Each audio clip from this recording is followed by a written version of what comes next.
Hi everyone, this is Angie Wong and I'm president of Legacy Pack. I just want to thank all of our followers. We're close to 100,000 followers on Facebook and we've only been around for a few short months. So thank you again. I'm going to ask you for your continued support leading up to 2024. Please donate to legacy-pac.org. That's legacy-pac.org. Thank you, and we'll see you on the campaign trail. But I don't think he has the track record to prevail in the primary for the United States president's race.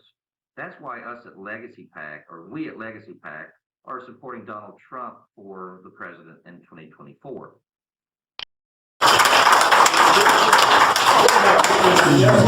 We're sitting here too much.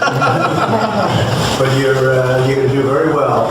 And I just had somebody write down, first of all, James and Sarah Pritchard, thank you very much. Yes, great job. Thank you. We appreciate all the help.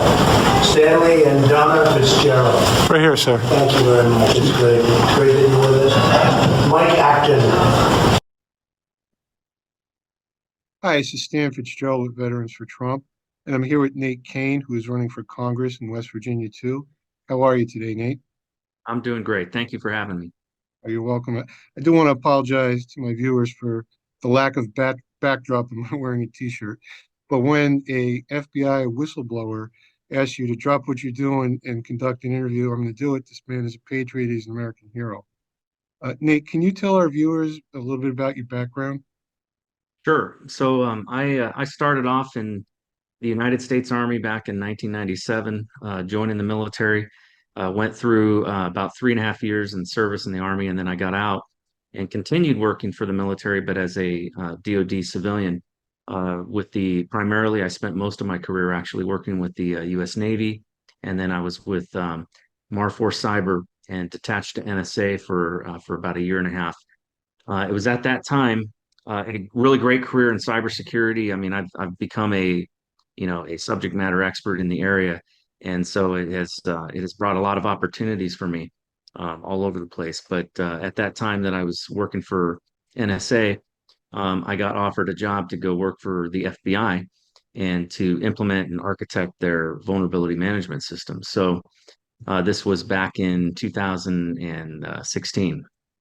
So I went to work for FBI, and while I was there, I overheard a conversation that I wish I hadn't heard, but it involved a cover-up of crimes committed by Hillary Clinton and crimes surrounding the Clinton Foundation, and words like treason and this is so big it can bring down the government were floating around in that conversation. And then I had heard that they were going to cover up, the criminal activity that she had been doing and not pursue, any kind of prosecution.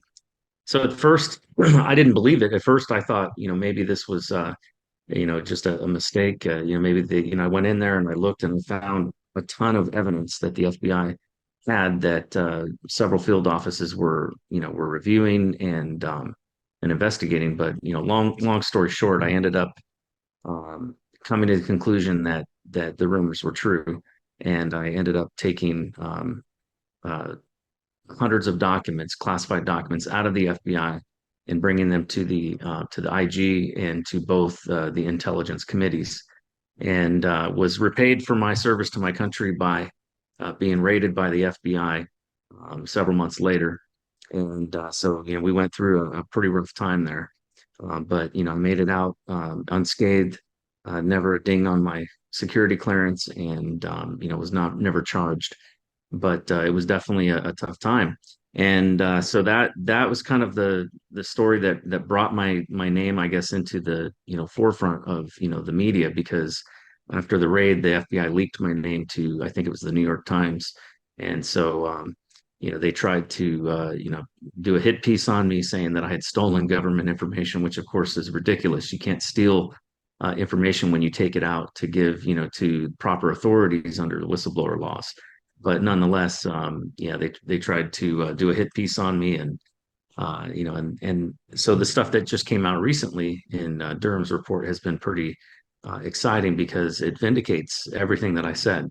In fact, many of the documents he talks about in it are right along those lines. But my background, has been, like I said, in cybersecurity. I've been spent most of my time in my career has been working in, the Defense Department, primarily in the Pacific Theater. And so I'm very keenly aware of, some of the problems that we have right now in the world related to China and the threat that China is, and North Korea as well. And these have been, areas of focus in my career for a very long time. And also, of course, the cybersecurity and the issue of cyber threats and cyber warfare against our national critical infrastructure. These of course are big parts of my campaign and my pillars to my campaign, which one of them is, rebuilding our national defenses. Our military is the weakest I've ever seen. We've got all of this woke indoctrination that's been introduced into the military, and you also have things like our National Strategic Petroleum Reserve has been, drained by the current administration and sold off to none other than China. And I think with the stuff that's come out that Comer put out recently about Biden being involved in money laundering involving payoffs, from China, I think now we start to understand why so many, deals have been made that, benefit China and do not benefit the United States at all. Which is really it's really unfortunate because it's put us into, I think, a very dangerous place on the world stage. Of course, many may not know this, but Taiwan is extremely important to American strategic to our national strategic positioning in terms of being able to buy microprocessors and chips that are not infected with Chinese Communist Party malware. And so the threat right now of China, attacking or invading Taiwan, I think is one that could draw us into, into a great war, maybe even another third world war, which would not be a good thing. But all of these things are made possible, thanks to Biden's weak foreign policy, positions. If Trump was in office, none of these things that we're seeing right now, especially, what we're seeing happening in the Ukraine, that was made possible by, Biden's, cutting off of our drilling and our being a net exporter of energy. The fact is Europe had to turn to Russia to buy oil and gas, and because of that, it gave them the money they needed to conduct a war against the Ukraine. So all of these things, foreign policy, it's extremely important to the safety and security of our nation, and our ability to be prosperous. And we're so that's a big pillar. Another big pillar, and of course, as somebody who is a whistleblower, I have a grave concern that there's so much corruption and so many things going on in our government right now that there's very little oversight. One of the things that really disturbed me was when I blew the whistle and I handed over, a thumb drive with hundreds of documents on it to one of Devin Nunes's senior staff members. I asked to show my badge to him because I wanted to, show, I thought he would want to verify that I worked for the FBI. And he actually told me, I don't want to see your badge. And I said, why not? And he said, well, it's safer for you if I don't know who you are. And then he told me that that the HIPSI, had reason to believe that they were under surveillance by our own intelligence community, and particularly the FBI. Now, I thought that was extremely, concerning at the time because the HIPSI, along with the SISI, they are two intel groups for the House and Senate. Their job and their responsibility is to oversee, the use of these surveillance tools, and yet they were being surveilled by, by the FBI. And there was a memo that was released by Chuck Grassley, shortly after I was raided, that was declassified that showed that the CIA had been spying on the Senate Intel Committee to look for whistleblowers. So I see the abuse Nate, of power. hold on one second, Sure. just for people that might not have been following this for the last 5 years, like most of us had. What you're saying is the CIA was domestically spying on our citizens, and not just citizens, sitting members of Congress. That's right. And judges. So people need to understand when you realize most people have no idea just how intrusive these tools are. I do, because while I was at NSA, I was read on to 702 FISA intelligence authorities, SIGINT and Talent Keyhole, a whole lot of these different programs I was read onto. So I'm very aware of all of the intelligence capabilities that we have and how these tools are used. I'll be honest with you, while I was there, I was scared to use these tools, even in conducting my job, because they made it clear that if you screwed up and if you use these tools in a way that was, against policy, you'd be looking at 10 years in jail. Well, now we know that that was all BS. In fact, they've been, misusing these tools a lot, especially the Biden administration, I think the Obama administration as well, and even in the Trump administration where he didn't have control over the FBI and DOJ, it's clear that they were utilizing, illegal practices within the intelligence community to spy on them and set them up, doing things like reverse targeting, is one example, and conducting parallel investigations and going on witch hunts. So these kinds of things are extremely dangerous, and the reason that they're dangerous is because when they can be done on congressmen and they can be done on judges, then I guarantee you they are going to find uh, they're going to find blackmail on these people. And if they can't find blackmail on them, they can find blackmail on their relatives. So even if you had somebody who was a good congressman or somebody who was a good judge who, lives by a high moral standard, somebody in his family, is likely to have a secret they don't want out. And this kind of thing is extremely dangerous. We've used those tactics against foreign governments, and now to know that our own intelligence agencies have used these tactics against American citizens and those in power, it leads me to wonder how many people that are in power can we actually trust are not being coerced into the votes that they're making or the judgments that they're making. This is something that to me absolutely has the power to destroy this republic, and that's why it's the number one, first and foremost, number one issue that I'm actually hoping to be able to, get into Congress and tackle and bring to the forefront, and talk about. I think the attack on our civil rights, the undue spying that's happening. I mean, they're doing this through proxy, through social media companies, oftentimes without a warrant. I know this to be a fact. I've recently begun speaking out against it, and talking about it because, again, I signed a lot of non-disclosure agreements, but I've come to the belief that if you sign something and that something you sign is constitutionally illegal, and it's clearly being used, illegally, then you've got to speak up about it. And so I've begun speaking up about that and the relationships that the federal government has, with various big tech companies and, immunity agreements and things that they have, which I think are extremely dangerous. So that needs to be dealt with.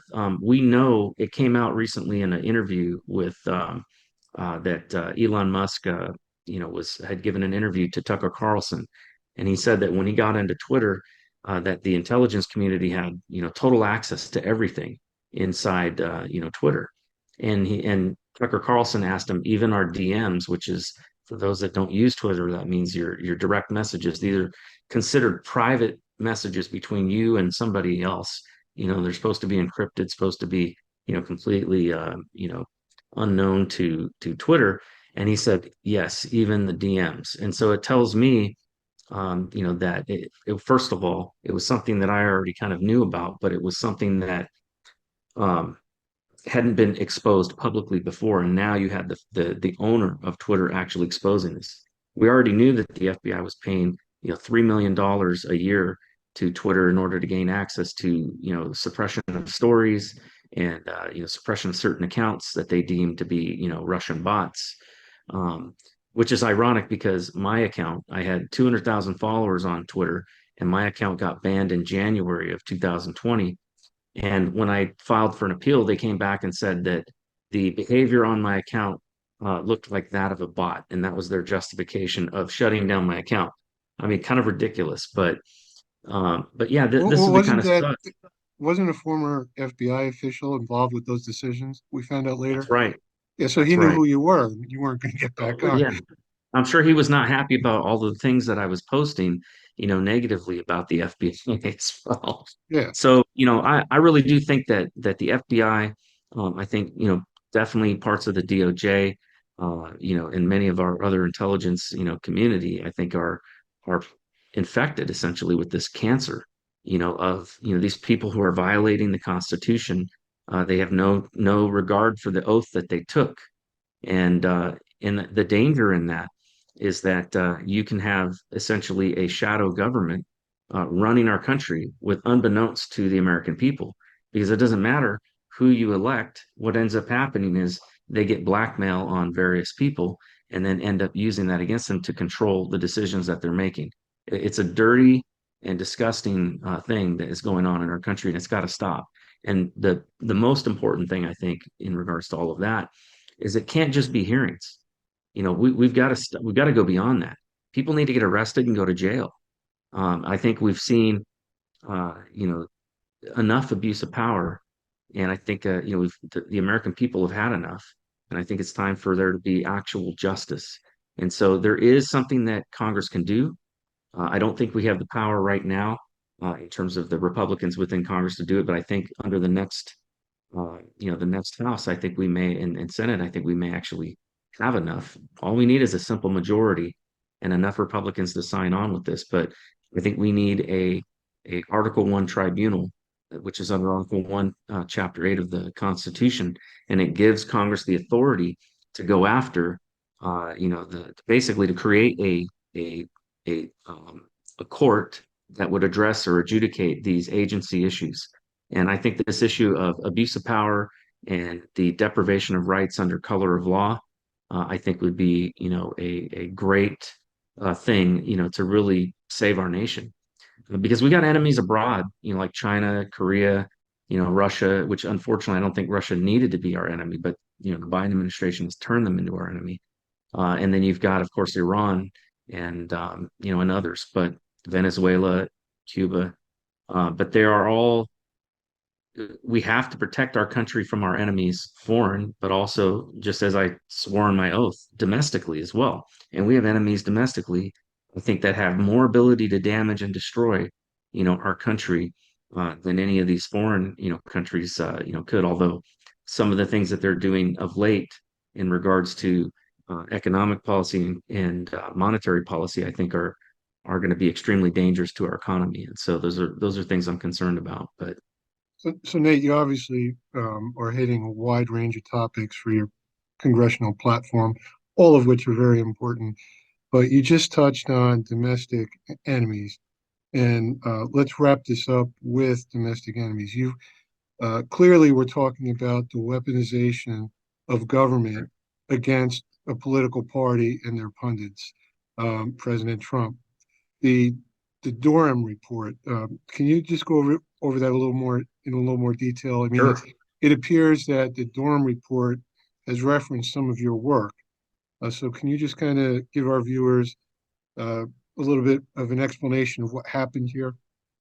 Yeah, so on page 69 of the Durham report, and I have only begun scratching the surface of it. It's over 300 pages, but I've gone through section B, which section B is the section that talks about, it's the FBI and the department's disparate treatment of candidates, Clinton and Trump.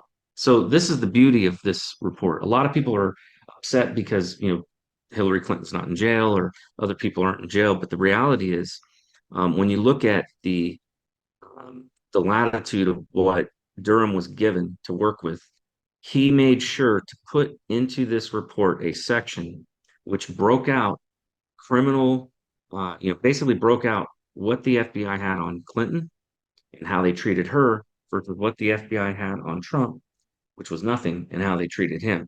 And so by doing that, he exposed a lot of stuff through this report, stuff that I've exposed about and talked about, but hasn't been, by a public official. It has never been confirmed. And so now it's confirmed. And so the first thing that I noticed was on page 69, it was talking about the field offices and that they sought FISA coverage of non-U.S. persons and almost immediately in order to obtain access to their email accounts, and as soon as they would arrive in the United States. And these are people who they thought were trying to pay were trying to influence Hillary Clinton before she would get elected. And they had intelligence that showed that there were people who were wanting to influence her. And so um, apparently, these FISA requests basically went unanswered, and they just sat there. And it says for approximately 4 months that nobody even looked at them.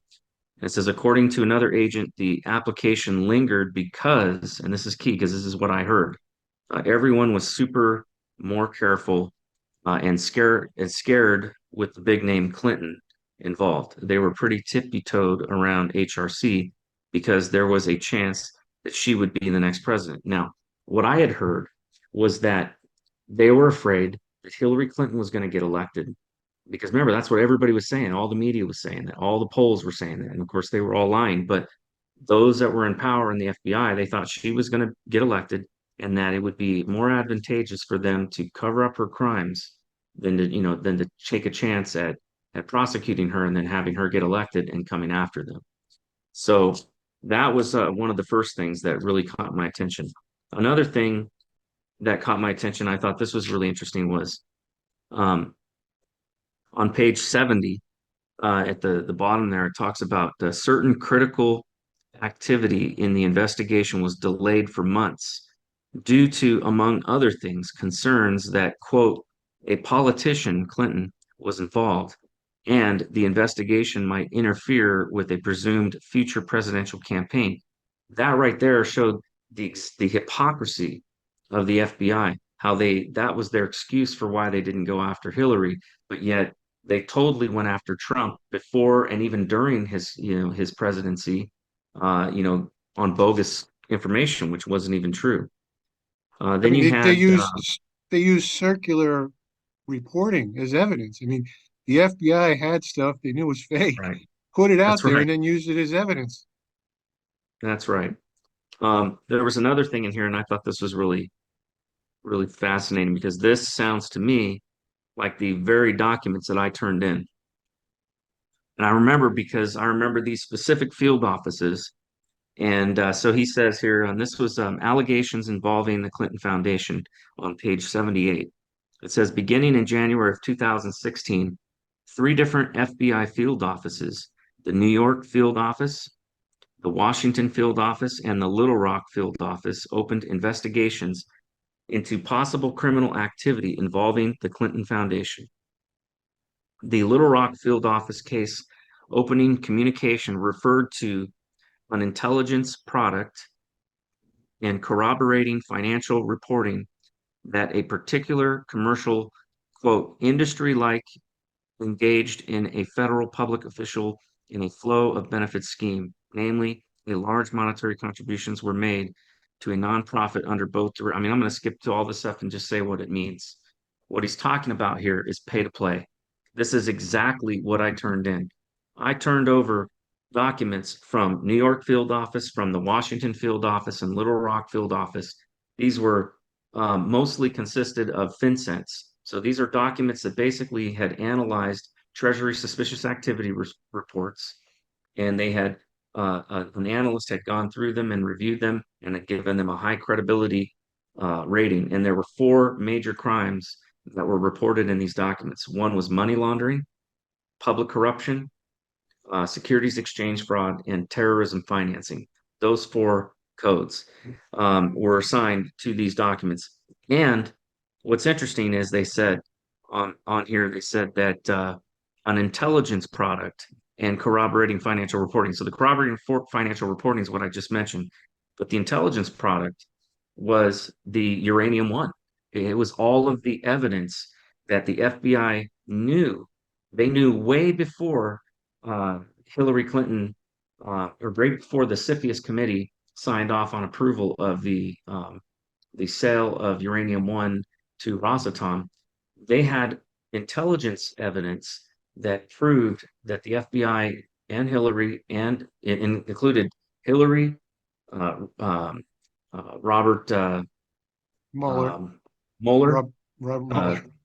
yeah, Rob Mueller. It included Comey, and it included McCabe. It included also the intelligence Community Inspector General Michael Atkinson, all of these people, and Rod Rosenstein, by the way, who was the acting AG because Jeff Sessions had pretty much recused himself from everything. So all these people that were running everything, they were all involved back then in essentially either failing to notify the CFIUS about what we knew, which was that we had evidence, we had intelligence evidence that the Russians were attempting to infiltrate our uranium supply chain, and they knew about it, and yet they did nothing. And so I think when they start really opening this thing up and start digging into it, and of course, it won't be the FBI to do this because the FBI is not going to investigate themselves. They're never going to do that. So we need, I think, a special prosecutor, I think, to go after this. And I think, honestly, I think we need a special court.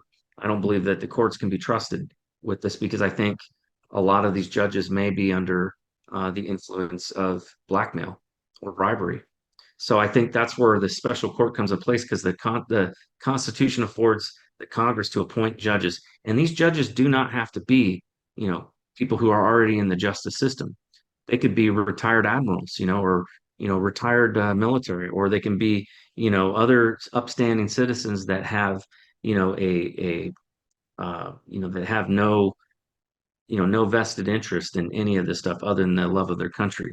And I think that's what we need. I think we need and they're temporary, they're not permanent, they're not lifetime appointments. But all it takes to create that court is a simple majority. We already have one that already exists. It's the U.S. tax court. We also have them in the form of the military courts, and we also have it in the form of I want to say it's the appeals adjudicator. Can't remember the name of it. Basically, it deals with the appealing of decisions on veterans affairs. So there's a few of these Article 1 courts that have been created. But what's interesting when you read what the founders' intent was in creating these courts, it seems to me that this purpose would be exactly for why that thing is there. It's whole point of having these courts is so that if there's a problem with an agency and if there's some sort of corruption in the permanent judges, that we could temporarily appoint a court to address these issues and adjudicate these issues. So that, to me, this is perfect use of it. And the law that they need to go after these guys is deprivation of rights under color of law and obstruction of justice. You make a very strong case for a special kind of court, and it's a very interesting concept. In consideration of time, how could people find your website? So the best place that people can find my website is to go to Nate Cain 4wv.com. That's NATECAIN, the number 4, WV.com. Well, I must say, millions of people across the country support you and appreciate what you've done as a patriot and coming forward. And our heart goes out to you for what you went through for doing that, just as Jeffrey Clark and President Trump and Steve Friend and so many other people are being targeted for doing the right thing, for telling the truth. So thank you, sir. Thank you for your service. And we're going to steer some people to your website, and we'll talk again soon. Thank you. Take God care bless. now, bro. God bless you too.